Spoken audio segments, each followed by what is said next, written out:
दोस्तों बात करेंगे वर्टिगो के बारे में कि ये क्या होता है, क्यों हो जाता है और इससे आपको बचना कैसे है और इसका एलोपैथिक ट्रीटमेंट क्या दिया जा सकता है। सब कुछ जानेंगे इस वीडियो में। वीडियो को आप पूरा देखें जिससे आपको संपूर्ण जानकारी मिल सके। तो दोस्तों यहाँ पे वर्टिगो मतलब होता है कि एक प्रकार का सिर दर्द। नॉर्मल सिर दर्द नहीं होता। नॉर्मल सिर दर्द में क्या होता है कि दर्द ही होता है सिर्फ और सिर्फ, या तो हाफ या पीछे कहीं पे भी सिर दर्द। तो इस वर्टिगो कंडीशन में आदमी को हर एक चीज़ घूमी घूमी सी लगती है, स्पिनिंग होती है हर एक चीज़। आदमी खड़ा था वो भी ऐसा लगेगा आसपास घूम रहा है, चीज़ें आस ऐसा उड़ती हुई सी समझ में आती हैं। एक्चुअल में क्या होता है, वर्टिगो एक अपने आप में कोई बीमारी नहीं है, ये बीमारियों का लक्षण होता है, ये एक सिम्टम होता है, ये बहुत सारी बीमारियों के चलते होता है। वर्टिगो में एक्चुअल में क्या होता है कि जब आदमी उठता है या बैठता है तो उसको ऐसा लगता है वो गिर जाएगा या हर एक चीज़ घूम रही है, अनबैलेंसिंग फील होता है। ठीक है, तो यही होता है वर्टिगो। बात करेंगे कारण की कि भाई ये होता ही क्यों है। तो वर्टिगो होने के बहुत सारे कारण होते हैं। वर्टिगो एक अपने आप में सिम्टम है, मैं आपको पहले ही बता चुका हूँ। तो मॉर्निंग सिकनेस, कई ऐसी बीमारियां चलती हैं जिसके चलते कुछ दवाइयां दी जाती हैं तो आदमी को मॉर्निंग सिकनेस होती है। इवन प्रेगनेंसी के दौरान भी मॉर्निंग सिकनेस होती है जिसमें क्या होता है नौसिया वॉमिटिंग होती है। सुबह सुबह आदमी सो के उठता है, उसको ऐसा लगता है कि घबराहट टाइप की, बेचैनी टाइप की होती है। तो उस कंडीशन में भी वर्टिगो होता है। उसके अलावा ब्रेन में ट्यूमर है तो भी वर्टिगो होगा। मल्टीपल स्क्लेरोसिस उस समस्या में भी होता है। या कई लोग होते हैं जिनको रात रात भर जागते हैं या लेट नाइट्स होते हैं, उनके साथ भी वर्टिगो धीरे धीरे करके डेवलप हो जाता है। या माइग्रेन, अगर किसी को माइग्रेन की समस्या, आधा आधा सिर दुखता है और वो उसको इग्नोर कर रहा है, लंबे समय से क्रॉनिक हो गया, तो भी मे बी पॉसिबल कि वर्टिगो डेवलप हो जाएगा।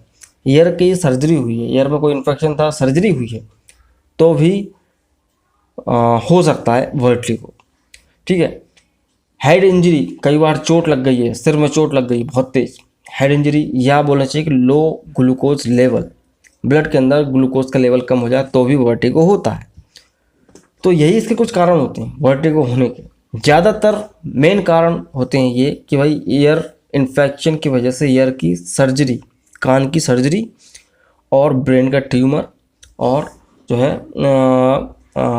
कई तरह के ऐसे ड्रग ओवरडोज, दवाइयों के ज़्यादा खाने से वर्टिगो डेवलप हो जाता है, और रात रात भर जागने से। अभी बात करते हैं कि इसमें सिम्टम्स क्या होता है। जाहिर सी बात है सिम्टम्स यही, भाई हर एक चीज़ घूमी घूमी लगती है, स्पिनिंग होती है हर एक चीज़ आदमी को ऐसा लगता है घूमने वाली है, उसको सहारा लेना पड़ता है उठने बैठने के लिए, अदरवाइज़ वो गिर जाता है। उसको ऐसा लगता है टेबल रखा है तो टेबल भी घूम रहा है आसपास। उस व्यक्ति के साथ एक्चुअल में ऐसा होता है, एक्चुअल में वो किसी को बता भी नहीं पाता कि ये घूम रही हैं चीज़ें। ठीक है, एक कंडीशन होती है दोस्तों निस्टैगमस। निस्टैगमस में क्या होता है कि आँखों की जो पुतलियाँ होती हैं अनकंट्रोल हो जाती हैं, लेफ्ट साइड में, राइट साइड में। निस्टैगमस में ये इधर उधर देखने लगता है, उसको कंट्रोल नहीं होता है, ये भी एक इसका लक्षण होता है।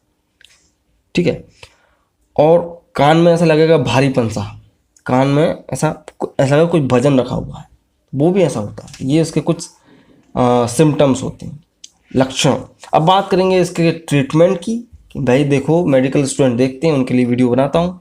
आम आदमी नॉलेज पर्पज़ के लिए इसको आगे कंटिन्यू रख सकता है, अदरवाइज कोई भी दवा लेने से पहले डॉक्टर की सलाह लेना जरूरी है। तो यहाँ पर ट्रीटमेंट शुरू करेंगे दोस्तों कहाँ से, सिनर्जाइन। सिनर्जाइन टैबलेट होता है दोस्तों। ठीक है, सिनर्जाइन टैबलेट, एक टैबलेट सुबह शाम दी जा सकती है अगर किसी को वर्टिगो की समस्या है। सिनर्जाइन या डोम्पेडोन के कॉम्बिनेशन में भी आता है, सिनर्जाइन डोम्पेडोन, तो वो दिया जा सकता है एक टैबलेट सुबह शाम पानी के साथ खाने के बाद। ये इससे आराम बहुत जल्दी मिलता है। या बोलना चाहिए कि स्टेमेटल एमडी होता है एक टैबलेट, बहुत ज़्यादा चलता है। माउथ डिसॉल्विंग टैबलेट होता है।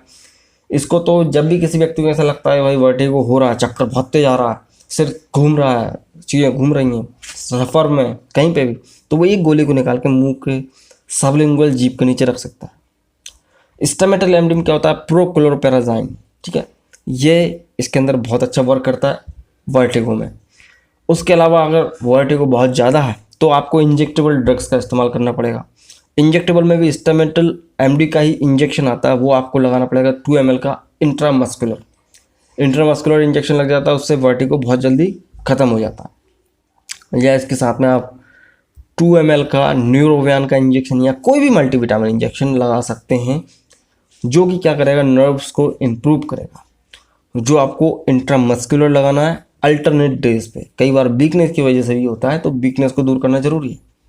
तो न्यूरोवैन फोर्ट या न्यूरोवैन का इंजेक्शन, इसको आप एक दिन छोड़ के लगाएंगे 2 ml, मांस में लगाना है, कमर में या हाथ में कहीं पे भी, तो आराम मिलेगा। या हाथ में कोई भी मल्टीविटामिन ओरल भी दे सकते हो, बी कॉम्प्लेक्स या लिम्सी कोई भी, तो इससे बहुत जल्दी रिकवरी होती है। और ये जो ट्रीटमेंट मैं आपको बता रहा हूँ वर्टिगो का, ये टेम्पररी ट्रीटमेंट, ठीक है ना, ये कोई परमानेंट ट्रीटमेंट नहीं है। हो जाता है कि दवाइयाँ बंद करने के बाद वर्टिगो फिर से हो सकता है, लेकिन आपको काम करना है जड़ पे, कि भाई किस कारण से हो रहा है वर्टिगो। कान में कोई समस्या है तो कान को दिखाना पड़ेगा। आप रात रात भर जागते हैं तो आपको आपका लाइफ स्टाइल चेंज करना पड़ेगा। लो शुगर है, लो ग्लूकोज लेवल है ब्लड के अंदर, तो आपको मतलब समझ रहे हो कि वीकनेस है, आपको अच्छी डाइट लेना पड़ेगी। माइग्रेन की समस्या है तो माइग्रेन को ठीक करना पड़ेगा। हर एक चीज़ आपको जड़ से ख़त्म करना पड़ेगी, तब जाके वर्टिगो ठीक हो पाता। अदरवाइज जो ट्रीटमेंट है ये टेम्पररी है, भाई आदमी को दे सकते हैं।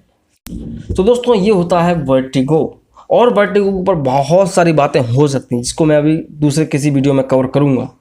तो आज के लिए सिर्फ इतना है दोस्तों। आई थिंक अब आप समझ गए होंगे वर्टिगो क्या होता है, इससे आपको ट्रीटमेंट क्या देना है। वीडियो अच्छा लगा तो प्लीज़ लाइक करें। अगर आप चैनल पर नए हैं तो प्लीज़ चैनल को सब्सक्राइब कर सकते हैं। आप देख रहे थे ज्ञानी, मैं हूँ शिवम। तो मैं मिलता हूँ अगले वीडियो में दोस्तों। जय हिंद, वंदे मातरम।